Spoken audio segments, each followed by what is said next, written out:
Et on va faire la prière de Maghrib. À la veille du Ramadan, cette famille du Grand Toronto se prépare à célébrer le mois le plus important du calendrier musulman, qui inclut des prières et des périodes de jeûne. Ça veut dire établir des relations avec Dieu, des relations plus intimes, plus profondes.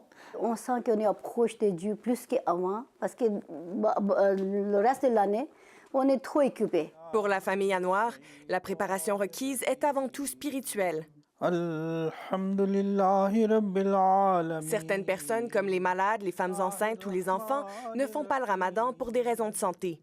Monadi Anouar, 14 ans, prend pourtant part aux célébrations de façon progressive depuis 3 ans. Année après année, il augmente ses jours de carême et ses prières. Depuis l'enfance, sa famille le prépare à fêter le Ramadan. Il me réveille chaque matin pour aller à la prière à la mosquée, pour prier en congrégation. L'année passée même, il a jeûné pendant à peu près 10 jours. Cette année, il va faire plus.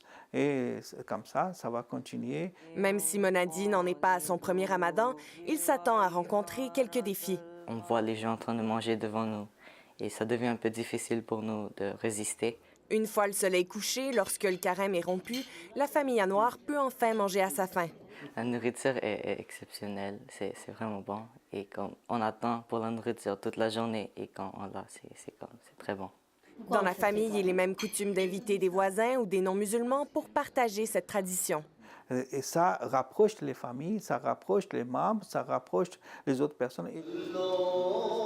Au cours des 28 prochains jours, la famille Anouar se rendra à la mosquée du quartier pour faire les 5 prières quotidiennes, dès l'aube jusqu'au coucher du soleil. Le Ramadan commence cette nuit et durera jusqu'au 4 juin. Ici Charlotte Mondou-Fournier, Radio-Canada, Toronto.